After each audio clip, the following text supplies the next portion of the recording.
नमस्कार दर्शकों, face to face कार्यक्रम में आप सभी का बहुत बहुत स्वागत है। आज हम सभी विश्व पृथ्वी दिवस मना रहे हैं, जिसका उद्देश्य लोगों को जागरूक करना है और पर्यावरण के संरक्षण के प्रति उन्हें प्रेरित करना है। जिस तरह से वनों की कटाई हो रही है, प्रदूषण बढ़ रहा है, जलवायु परिवर्तन हो रहे हैं और ग्लोबल वार्मिंग का खतरा दिन ब दिन बढ़ता जा रहा है, जो कि हमारे लिए और हमारी भावी पीढ़ी के लिए खतरनाक साबित हो सकता है। तो ऐसे समय में हमें पर्यावरण के प्रति सजग होने की आवश्यकता है। हमारे पूरे भारत के हर हिस्से में ऐसे लोग पाए जाते हैं जो पर्यावरण के प्रति सजग है और संवेदनशील है। और आज के कार्यक्रम में हम ऐसे ही एक व्यक्ति से आपकी मुलाकात कराएंगे, जो कि एक नेशनल अवॉर्डी टीचर है। इनके मार्गदर्शन में लगातार 3 बार इन्हें और इनकी टीम को नेशनल अर्थियन अवार्ड से सम्मानित किया गया है और इन्हें एक हम कहानीकार भी कह सकते हैं। तो कार्यक्रम में स्वागत करना चाहूँगी श्री चंचल सिन्हा रॉय का। श्री रॉय, कार्यक्रम में आपका बहुत बहुत स्वागत है। नमस्कार मैडम। आज विश्व पृथ्वी दिवस हम मना रहे हैं और आप बहुत ही एक्टिवली पर्यावरण को संरक्षित करने में लोगों के साथ जुड़कर आप लोगों को बताते हैं पर्यावरण के बारे में और बच्चों को भी अनोखे तरीके से आप शिक्षित करने की कोशिश आप करते हैं। तो आज के समय में, आज के दिन के अवसर पर आप हमें ये बताएं कि आज की स्थिति क्या है पर्यावरण की। मैडम, वर्ल्ड अर्थ डे में सभी का स्वागत। एंड अगर हम देखें जो पृथ्वी है, Prithvi is formed by a great grand ecosystem. और इस इकोसिस्टम में ओशन है, ये लैंड है, हमारे चारों ओर का जो एयर है, सब इन हार्मोनी कनेक्टेड है, नेचुरली कनेक्टेड है। और आप अगर देखेंगे ये जो हमें कोकोनट प्लांटेशन दिख रहा है या पीछे जो जंगल है, इस जंगल में ऐसा थाउजेंड्स ऑफ एनिमल्स है, जो फौना है, जो इनके ऊपर निर्भर है। अब देखिए क्या गिलहरी यहाँ पे घूम रही है, कौवा है, मैना है। सो इनका भोजन इस जंगल से उनको मिल रहा है। उसके साथ साथ ये जो पेड़ है, ये एयर को प्यूरिफाई कर रहा है। उसके साथ साथ हम अगर ये सी बीच में देखें, इस बीच में ऐसा मिलियंस इंसेक्ट्स ऑर्गेनिज्म है जो वाटर को भी प्यूरिफाई कर रहे हैं। तो अगर हम सॉइल को देखें, इसमें जो अर्थवर्म है, अगर हम अर्थ को एक किचन मान लें तो अर्थवर्म उस किचन का शेफ़ है। अर्थवर्म होल कर रहा है, अंदर ऑक्सीजन जा रहा है और नरिश कर रहा है। उसके साथ साथ जो पेड़ से लीव्स है, फ्लावर्स है, ये ड्रॉप हो रहा है, ये सॉइल को एनरिच कर रहा है, जो कंपोस्ट बन रहा है। तो अगर हम देखें तो जो अर्थ के जो नेचुरल कंपोनेंट है, एक दूसरे से कनेक्टेड है। और लगभग 5.8 मिलियन ईयर्स पहले अर्थ में लाइफ का फॉर्मेशन हुआ और तब से लेकर ये अर्थ में काफ़ी चेंजेस आया। This biological changes, chemical changes, morphological changes, geographical changes, काफ़ी चेंजेस हुआ। देन वॉल्केनिक एरप्शन हुआ है, फिर मेटेओराइट स्ट्राइक हुआ है। बट अर्थ आज भी है और फ्यूचर में भी रहेगा। सो बट 2 और 3 सेंचुरी बैक ह्यूमंस क्या किया, जो अर्थ के अंदर जो हमारा फ्यूल एनर्जी है, वो फ्यूल एनर्जी को एग्जॉस्ट करना शुरू कर दिया। और जिससे आपका कोल, पेट्रोलियम, डीजल और वो जी फॉसिल फ्यूल जिसे हम कहते हैं, और उससे बर्न होने के बाद काफ़ी पॉल्यूटेड हो गया एयर और एटमॉस्फेयर का टेम्परेचर बढ़ गया है। तो और उसके साथ साथ हम आज काफ़ी सारे केमिकल्स, पेस्टिसाइड्स, दिस एंटीबायोटिक्स, ये सब काफ़ी हमारा एटमॉस्फेयर में इसका इम्पैक्ट बढ़ गया है। तो फर्टिलाइज़र्स, हम केमिकल फर्टिलाइज़र्स यूज़ कर रहे हैं। तो इसमें क्या हुआ, जो एक इन हार्मनी में जो कंपोनेंट्स था ये इकोसिस्टम में, ये इम्बैलेंस हो गया है और उनका इम्पैक्ट हमें आज पता चल रहा है, जो क्लाइमेट चेंजेस का। तो आज का सिनेरियो में अर्थ इस स्टेज पे है। जैसे कि आपने बताया कि इम्बैलेंस हो चुका है और जिस तरह से हम प्राकृतिक संसाधनों का उपभोग कर रहे हैं, इससे लगता है कि हमारी भावी पीढ़ी का जो भविष्य है वो खतरे में है, उनके लिए कुछ भी नहीं बचेगा। तो ऐसे में पृथ्वी, अन्य प्रजाति और पर्यावरण के बीच में तालमेल कैसे बैठाया जाए? मैडम एक बहुत अच्छा क्वेश्चन आपने की कि कैसा हम जो इम्बैलेंस का बात किया, तो हमारा क्या रिस्पॉन्सिबिलिटी है कि इसको ब्रिंग बैक बैलेंस में लाने के लिए। देखिए मैडम, एक वर्ड है को एग्जिस्ट, जैसा मैंने फर्स्ट इसमें बताया आपके क्वेश्चन में, कि हमें ये नहीं सोचना कि we are the super power, हम अलग है। We are also a part of the ecosystem. Millions of ऐसा ऑर्गेनिजम्स है, उसमें हम भी एक है। तो हमें सबके साथ मिलकर एग्जिस्ट करना है। उसके साथ साथ हमें रीथिंक करना है कि हम कैसा, किस तरीक़े से हमें अर्थ में सर्वाइव करना है विथ अदर स्पीसीज, क्योंकि वी आर ऑल कनेक्टेड। जैसा फूड वेब, फूड चेन, हम कभी भी अपने आप को अलग नहीं कर सकते हैं। सब हम, हमारा फूड, हमारा शेल्टर, हमारा एयर, सॉइल, वाटर, एवरीथिंग जो हम dependent on other organism, plants. तो हमें जो रिलेशनशिप है जो अदर ऑर्गेनिज्म के साथ, वो बारे में हमें सोचना चाहिए। और जो ट्रेडिशनल प्रैक्टिसेस है हमारे पूर्वजों ने, जो हारमोनी के साथ, हमारे नेचर के साथ जिस तरह थे, उस चीज़ को हमें इंटरकनेक्टेड करना है। और हमारा इंटायर अर्थ में काफ़ी इंडिजिनियस कम्युनिटी के लोग हैं, उनका जो ट्रेडिशनल प्रैक्टिसेस है उसको हमें फॉलो करना है, उससे हमें सीख लेना है।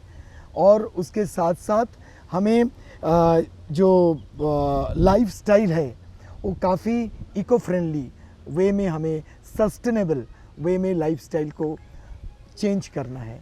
तो इम्बैलेंस जो हो गया है उसको अगर हम दोबारा बैलेंस में लाए तो एक ही वर्ड है, वो है को एग्जिस्टेंस। सबके साथ सबको लेके हमें जीना है। को एग्जिस्टेंस के साथ साथ रेस्टोरेशन करना है जो लॉस हो गया है, जो सॉइल है, हमारा इकोसिस्टम है, हमारा बायोडाइवर्सिटी है, इस सभी चीज़ों को हमें कोशिश करना कि हम अब दोबारा रिस्टोर करें इसको। तो जैसे कि आपने बताया कि जो हमारी जो पूर्वज जो हैं, उन्होंने कुछ ऐसी प्रथाएं बनाई हैं, वो क्या है, प्रकृति के लिए साथ अच्छा तालमेल बैठाने के लिए बनाई हैं।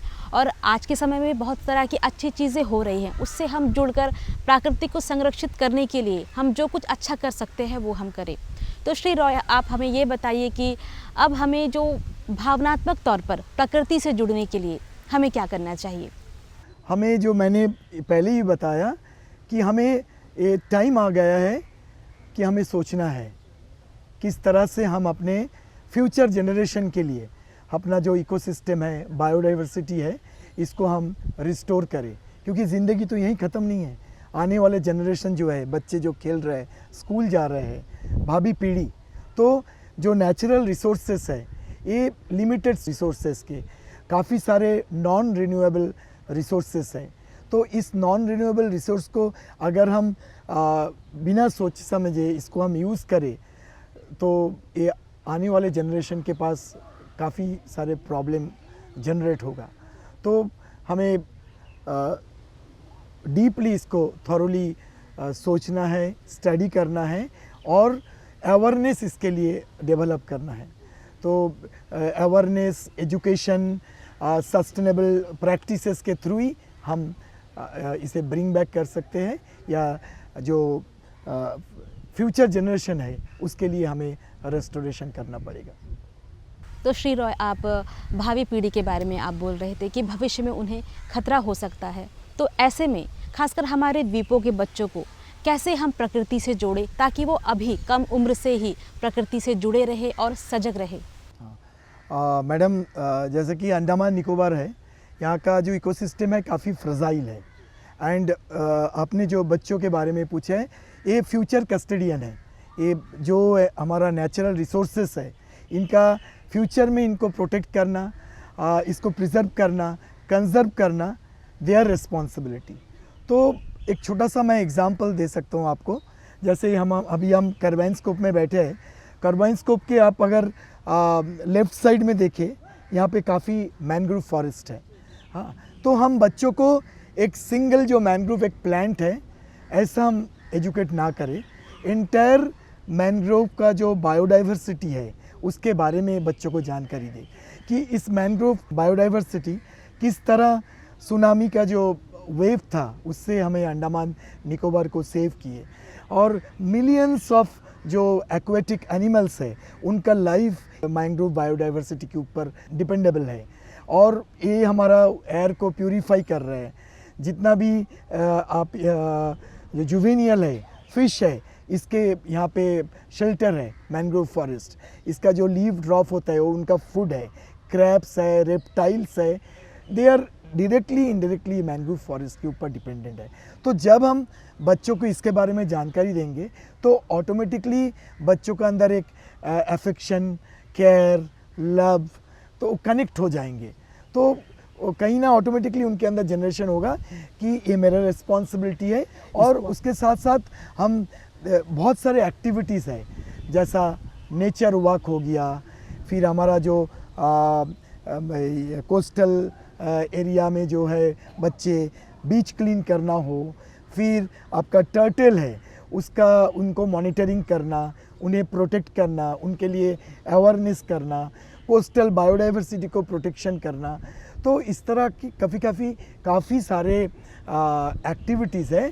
हम थ्रू इसको करिकुलम के साथ ब्लेंड करके हम बच्चों के अंदर रिस्पॉन्सिबिलिटी जनरेशन करना है कि वो अपने थ्रू सेंस उसके अंदर ये भावना जो डेवलप हो, तो फ्यूचर में वही इस फ्रजाइल जो इकोसिस्टम है वो इनको प्रोटेक्ट करें। जी श्री रॉय, आपने सही कहा कि बच्चों को क्या है शुरू से ही हम ऐसी आदतें डालें तो ये बहुत अच्छा है कि वो प्रकृति से जुड़े रहेंगे, प्रकृति का बचाव करेंगे।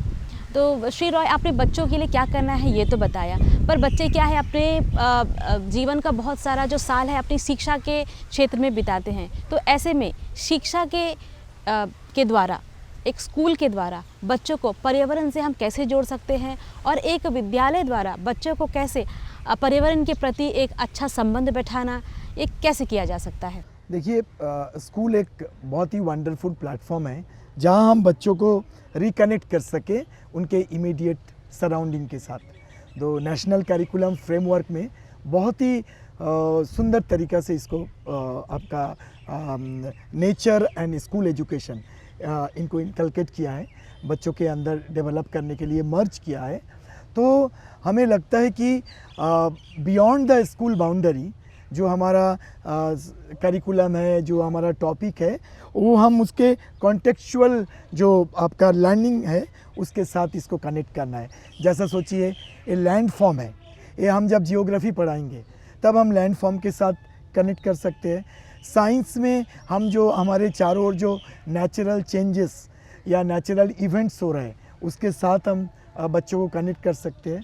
तो हम क्लासरूम से जब हम बाहर लेके जाते हैं तो बच्चों के अंदर वो जो लिविंग लैब है, एक नेचर जो है, बच्चे के अंदर कॉन्फिडेंस डेवलप्ड होता है और रियल लाइफ के साथ वो कनेक्ट होता है, और कहीं ना कहीं वो मेमोरी में वो स्ट्रॉन्ग वो जो पिक्चर है वो बैठ जाता है। तो फ्यूचर में वो कहीं ना कहीं इस जो बायोलॉजिकल प्रोसेस है, नेचुरल चेंजेस है, और उनके थ्रू सेंस के साथ जो बच्चे ऑब्ज़र्व कर रहे हैं, जो फील कर रहे हैं, जो फ्लोरा फोना का प्रेजेंस को ऑब्ज़र्व कर रहे हैं, तो कहीं वो रियल लाइफ में वो चीज़ को कनेक्ट करेंगे। और हमारा नेशनल करिकुलम फ्रेमवर्क और न्यू एजुकेशन पॉलिसी ब्यूटीफुली उसको डिज़ाइन किया है कि बच्चों को नेचर के साथ उनका जो करिकुलम है उसको हम किस तरह से ब्लेंड करें और कनेक्ट करें। तो श्री रॉय, आप एक कहानीकार भी हैं। आप बच्चों को क्या है, हमने सुना है कि जिस दिन छुट्टी के दिन होती है तब बच्चों को लेकर चल पड़ते हैं जंगल की ओर, कोई नदी की ओर, बच्चों को प्रकृति से जोड़ने के लिए, उनके बारे में उनके साथ रहकर उन्हें ये बात समझाने के लिए। तो बच्चों को इस तरह की शिक्षा देना कितना ज़रूरी है? मैडम, एक स्टोरी टेलिंग जो है ये काफ़ी पावरफुल और ये आपका टाइमलेस टूल है। आप नाना नानी, दादा दादी की कहानी आज भी हम उसको मेमोराइज़ करते हैं। ये काफ़ी हमारा ओल्ड ट्रेडिशन कल्चर है, स्टोरी टेलिंग है। और एक बच्चों को हम अगर रियल लाइफ सिचुएशन के साथ कनेक्ट करना चाहते हैं और एक इमेजिनरी वर्ल्ड के साथ बच्चों को हम कनेक्ट करना चाहते हैं, तो स्टोरी टेलिंग एक वंडरफुल टूल्स है। आपको मैं बताना चाहता हूँ, ड्यूरिंग आइलैंड जो बुक्स फेस्टिवल चल रहा था हमारा, तो तब मुझे मौका मिला था एक प्राइमरी स्कूल में जाके स्टोरी शेयर करने का। तो उसमें मैंने एक छोटा सा स्टोरी शेयर किया था, जैसा उल्लू मामा की शादी। तो उल्लू मामा की शादी है, तो जंगल का राजा शेर है, सबको बुलाया है, सभी आए हैं, बट प्रॉब्लम ये हो गया उल्लू को दिन को दिखता नहीं, तो शादी में बारात कैसा जाएगा, क्योंकि दिन को शादी होना है। तो बहुत सोचने लगे। तो जो लोमड़ी है वो काफ़ी इंटेलिजेंट है, उनका माइंड में आया कि चलो हम जाके फ्लावर फ्लाइज जो है या जुगनू को इनवाइट करें। तो रात को जुगनू बाराती में सामने जाएंगे, उसका लाइट से हम जाएंगे। तो बच्चे इतना खुश हुआ स्टोरी सुन के। तो मैंने बच्चों से पूछा, बच्चों मैंने यहाँ में बहुत सारा कैरेक्टर के बारे में बताया, लायन बताया, भालू मामा के बारे में बताया, उल्लू के बारे में बताया, लोमड़ी के बारे में बताया, तो आप कौन सा कैरेक्टर आपको पसंद आया? सारे बच्चे बोले जिस फायर फ्लाइज जुगनू। तो हम बोला क्यों? बोला नहीं, वो बहुत छोटा एनिमल है मगर सबके लिए वो काम कर रहा है। तो देखिए बच्चों को अंदर through story telling leadership quality भी डेवलप्ड होता है। तो एक मोनोटोनस टीचिंग लर्निंग प्रोसेस में जब हम बच्चों को कहानी सुनाते हैं, एक तरह एंटरटेन भी होता है और बच्चे उससे काफ़ी नॉलेज, ट्रेडिशनल वैल्यूज़, जो वैल्यूज़ बहुत ज़रूरी है बच्चों के अंदर उसको डेवलप करना, सोशल वैल्यूज़, ट्रेडिशनल वैल्यूज़, वो कहीं ना कहीं डेवलप होता है बच्चों के अंदर। एक ब्यूटीफुल टाइमलेस टूल है ये स्टोरी टेलिंग। तो श्री रॉय, आप अब हमें ये बताएं कि जब बच्चे होते हैं, हम उन्हें क्या है बचपन से ही अच्छी आदतें सिखाते हैं, रहन सहन के जो इस तरह की जो चीज़ें हम बचपन से ही सिखाते हैं। अगर बच्चों को हम बचपन से ही अच्छी आदतों के साथ, पर्यावरण के साथ जुड़ने की जो हम आदत सिखाएं, वो कितना अच्छा होगा और आगे जाकर ये कितना अच्छा सिद्ध हो सकता है? मैडम, जैसा मैंने पहले ही आपको बताया कि human we are the part of the nature.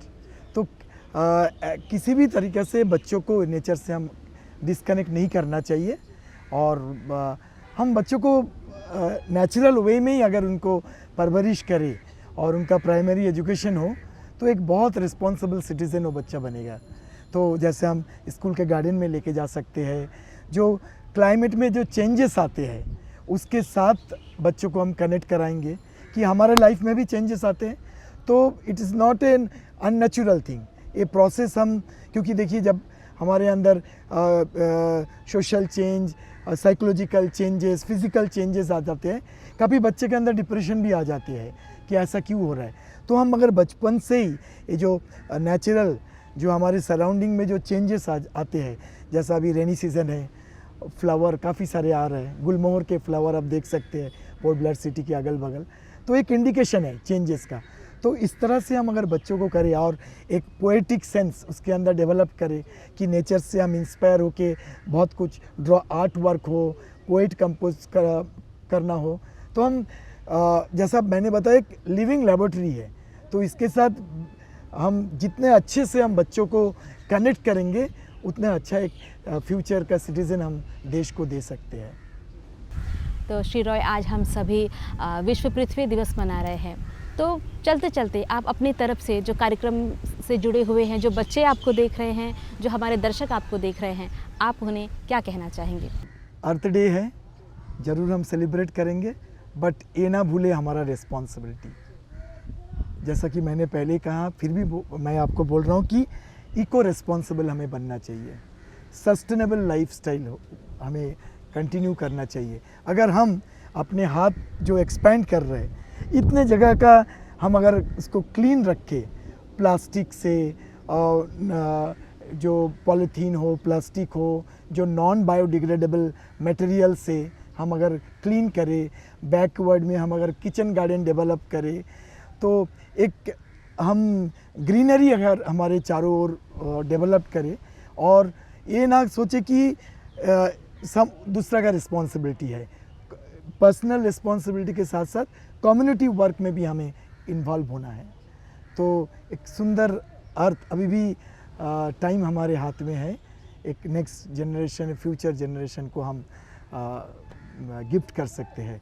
तो मेरा यही है कि हमारे एक ही फ्यूचर है सामने जो बच्चे, तो अगर हम हाथ एक्सपेंड करके उसकी चारों ओर अगर हम नीट एंड क्लीन रख के और ग्रीन में कन्वर्ट करें तो हमारा फ्यूचर बहुत अच्छा होगा। यही है मेरा मैसेज आपका अर्थ डे। तो श्री रॉय, आप एक कहानीकार हैं और आप पोयम वगैरह भी लिखते हैं, तो आप चलते चलते हमारे दर्शकों को अपना लिखा हुआ कुछ सुनाना चाहेंगे? ओह, थैंक यू मैडम। मैं 2-3 दिन पहले पोएम मैंने कंपोज किया। एक छोटा सा बच्चा है, वो स्कूल में अर्थ के बारे में पढ़ा है, बट उनके मन में काफ़ी क्यूरियोसिटी है, अर्थ क्या है, कौन है अर्थ। सो उसी बेस में मैं इस पोएम को मैंने कंपोज किया। Where is the earth? One small boy, so quiet and shy, stepped from his class with wonder in eye. He looked around, both near and far, and whispered gently, "Where you are?" He saw a river flowing free and asked it softly, "Are you earth to me?" The river laughed with a silvery song, "I am not the earth, but I flow along. I am part of her. I quench and give. I help her trees and creature live." The little boy climbed a mountain tall and wide, and he asked again with arms spread wide, "O mountain strong, are you the earth?" The mountain smiled in quiet mirth, "I am not the earth, but she shaped me true. From her own heart I gently grew." He wandered into a forest deep, where ancient trees in silence sleep. He asked them all, but none replied, just rustling leaves and winds that sighed. He felt alone beneath the sky and slowly let his eyelids lie. That night he dreamed of stars and glowing light, then came to the earth shining bright. "I heard your call, my little friend.